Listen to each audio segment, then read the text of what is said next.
child and wanting to do, it's like I always was that type of child, wanted to do whatever my mom or my grandmother would say to do. And it comes from pleasing. You want to naturally please and do.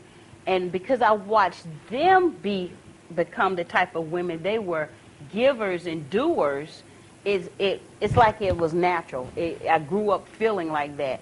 Everything I'd done as a child had something to do with volunteerism and giving. So it automatically become part of it's like part of your DNA is to give and to do. And then growing up in a family of ministry and seeing them, again, givers and doers. And so because you have that as a model, even think about it as a child, if you come from a family of people of love, support, you grow up with that. And if you come from a family of violence, a lot of times that's what you emulate what you see. And so because I grew up in that type of environment with love and support and seeing them give back to their communities and working, therefore it was just natural for me to be that way. Now, Oprah Winfrey had visited Africa. I can recall South Africa when she went to donate to orphanage homes and what have you. I have also seen the same spirit in you. That you, who is your mentor? Who have you placed as your mentor that I want to do like this person? I want to even do more if possible.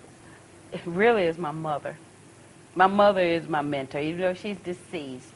I saw her, she was what they call a first lady in the church. And everything she done, every community project she done it was like somebody laying their hand to gold and it blossoms and it done. She did so much. And one of her projects that I was really, really proud of, and because I was a part of the project, we earned an award from President Clinton. Okay. But then he was a governor at the time, where we fed like 300 kids in the summer. No, it was 600 kids over 3 months' time.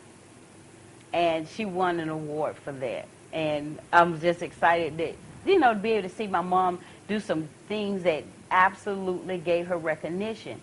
And just before she died, she was nominated as the state mother in the state of Arkansas. So I was really proud of that because she gave so much and she did so much with very little resources, with very little help. And so if anyone I want to say I want to be like or mentor is my mother, because she was the epitome of success in her own right. My mother did not have a high school education, and she marched with Martin Luther King Jr. Those are things that is just priceless.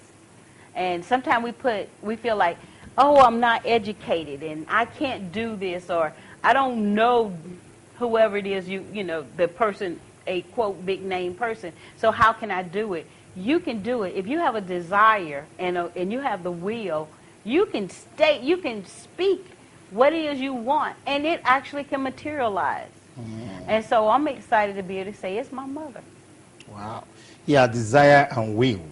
How can that help African, youth to really become great in life? Oh, that's an easy one. It's easy because if you desire greatness and you want to become accomplished, for some reason things and destinies begin to line up.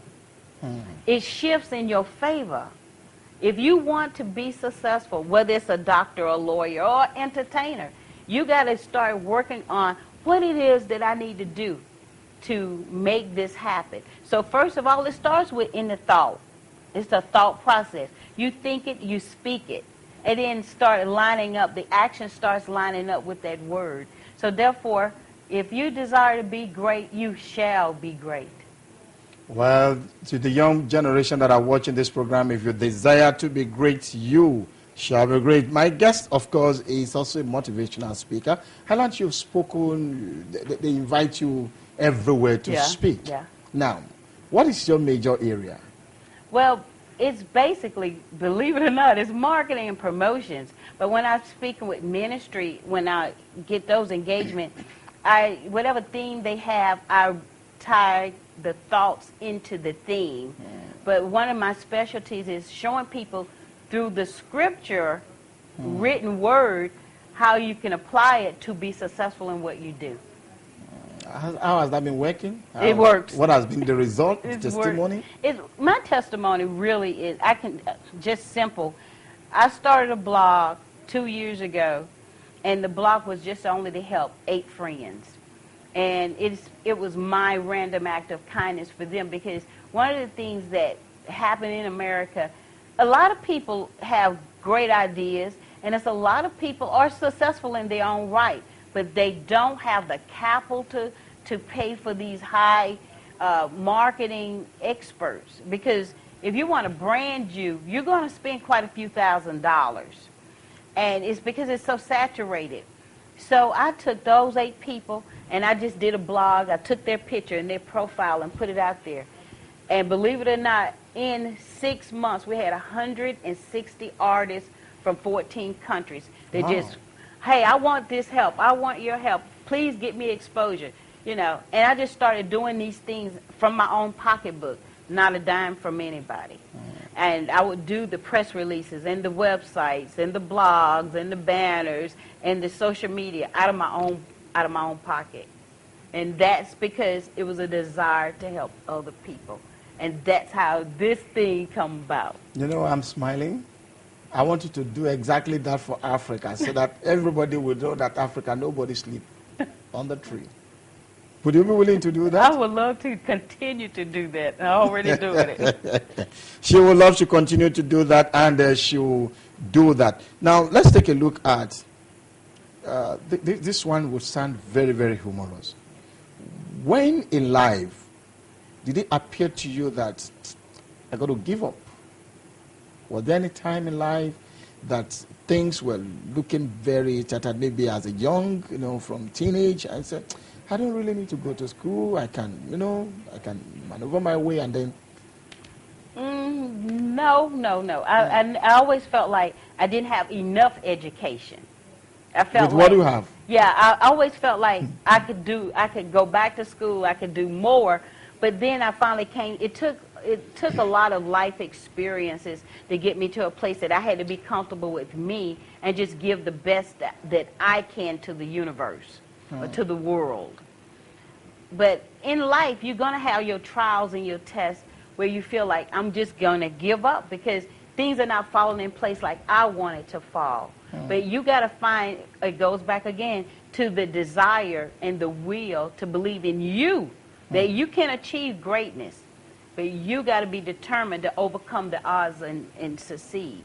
People think without someone they cannot get to the top. Is it true?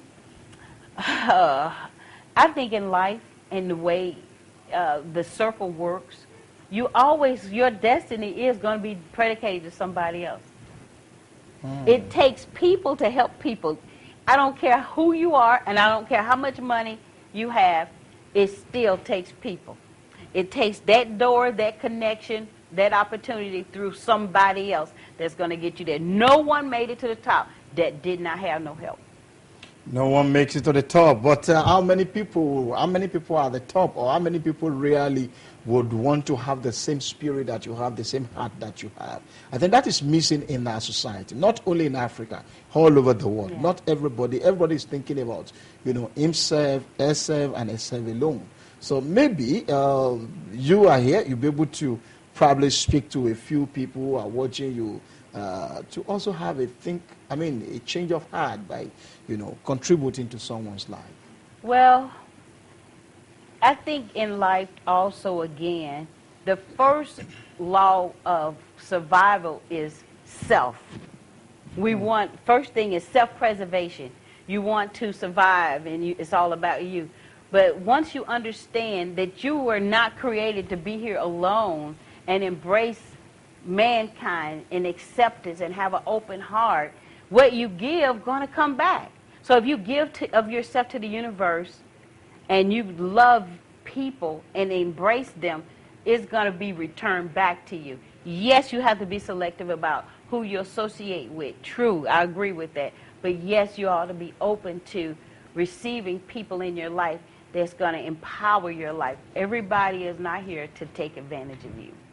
Well, I've just got the signal that we have some few minutes more to go, and my guest has been LaVerne Adekunle, who is a talent discoverer. I tell you, all her life she's been discovering talents all over the world and encouraging them to become the best they could be. I mean, they can be for their life. How long have you been in this now, discovering talents and making people to be what they want to be in life? Well, as a child, I've always been involved in programs of one sort or another, helping others. But before I become, well, I could say I actually concentrated on it more so, I would say probably the past 15, 20 years. 15, 20 years? Yes, but now I've only been in the entertainment industry 2 years. Wow. So 15 years helping people? Yes. Now, Yes. by the time you look at those people you have helped, maybe at the top, what comes to your mind? A sense of gratitude, because I feel like I'm doing what I'm supposed to do. That's what I feel. And there was no time, or there has not been time that you feel so proud and pompous that if not for me. No, because But why? it's so much need to be done. I mean, that's just like the tip of the iceberg. And a lot of it come back from ministry, because I grew up in a family. My parents were pastors. And so that's why I can go back to my teen years, at least the age of 19, when everything in church was about other people. It wasn't about you. You know, you were the one had to clean the bathroom up and vacuum the floor and polish the furniture, trying to make everything right so when people come, they would feel comfortable in the church. Before I ask you about maybe some policies of the government, just briefly, that could help in building Africa from your perspective, what is the most memorable day of your life? Most memorable day. The most memorable day of my life? Yeah. Oh, God, I've had so many. Then maybe you can give us like 3 or 4 of them. Oh, my goodness. Well, can I give you something recently? I had put my book, The World Luckiest Journal, Okay. in a category purposely, because when I earned this award, it was so many big name people, A-list authors that was competing. I'm like, okay, I'm just going to do it anyway, you know. And about 6 weeks later, when I got the letter that I had won the USA Book Award, I couldn't even believe it. That shocked me. Then, believe it or not, I said, well, I'm going to try one more time in a different company, different category, and won the International Book Award for my journal. Could not believe it. So that's one of my, let me say, that's just one of the stars that I was excited about. Wow. So it does sound better to say I'm an award-winning author than just say I'm an author, right? And you want so many other people to win award like you have done? That's what you're doing now. Well, I just give God the praise. Now, let's take a look at the policies of government. Which one do you, or which area would you want African leaders to do that will help Africa in moving forward? Well, what would I don't want to say as much as education, because most people now focusing on education, but I would like to see more done with agriculture. I really would like to see even more. More agriculture? Yes. Well, I think African leaders should work more on agriculture so that there'll be no food for people. Yeah, Can I ask one more thing I would like to see? Something done with water. Water? Mm-hmm. What about water? Okay, when I travel into countries, I always like to do the water study, so I can see what quality of the water. And I was a little bit kind of like surprised that Ghana water supply was not as high as I would have thought. So if that could be done, that would be nice. Yeah, water. Well, that is interesting. Someone was asking before we started this program that which of Ghanaian food have you eaten, but I'm not going to ask you that because you don't even know their names. You are still very fresh in Ghana. But before you go, what would you want to leave with my viewers?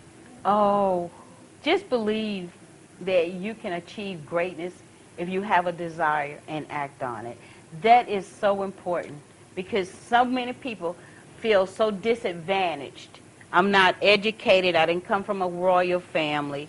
My parents was not in politics. My parents was not in ministry, and I am a nobody. But you are somebody. Just because God made you. And you got a desire to achieve greatness, you can. You just got to line yourself up, do some things, and make it happen. Don't sit on the sidelines. Make it happen. Yeah, I got to understand that you are the founder of Laexpose. Yes. I kept that as the last. Now, what is Laexpose?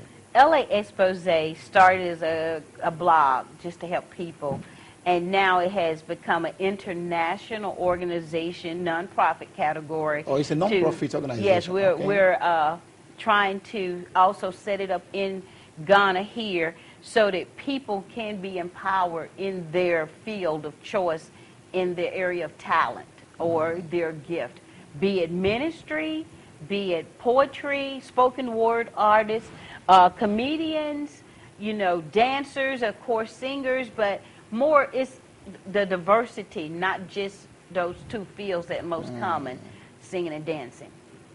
So that is what brought you here. That's what brought me here. We're going to shoot a reality show in Ghana. Wow. Well, we don't know when that is going to come up, but very soon. We do hope that it will come up, and we want to wish you well. I learned one gentleman, Oba, is also been going around with you. Yes, Oba is, I think about 4 or 5 years ago, wow. I met Oba and found he was a writer. And I was so impressed with him. And so we've communicated, sharing visions, ideas, and dreams, and things we've hoped. So naturally, when I started Laexpose, he was the first person to say, hey, I got your back. I want to help. What can I do? And so, of course, he's the president and the director for Ghana.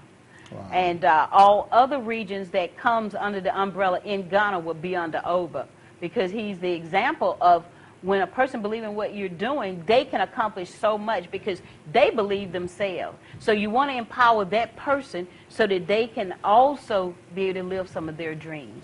Well, let's empower some people so they can also empower others. I want to thank you for passing by Trailblazer Studio. This is the first time I'm having you on the show. Thank you. And it's a pleasure to have you. It's been but a pleasure. In closing, you also look like Winfrey. Oprah Winfrey, just a little. Are you friends? No, I'm not friends, but her father lives in my neighborhood. Oh, so. Well, thank you so much for coming. Yeah, I hope if you are in Ghana again and I bring you back, you will attend to me? Yes. All right. Well, that's a promise from her that she will surely come on Trailblazers Africa again. Thanks to Oba, who made it a success, and another gentleman, Sunshine. All of you have done greatly well for bringing her to the studio of Trailblazers Africa, and not forgetting all the viewers at home that have taken time to watch us for 1 hour. Thank you so much. Wherever you're watching, I want to say a big thank you to you, and to the production crew of Elvis Donko, I.D. Johnson, Boedi, of course, Lord Morgan, and Atto Morgan. Bennett K. Yansa has also been part of the production. Thanks to my editor, I called him Halaji Kofi Ana Awa. I'll see you again next week by the grace of God.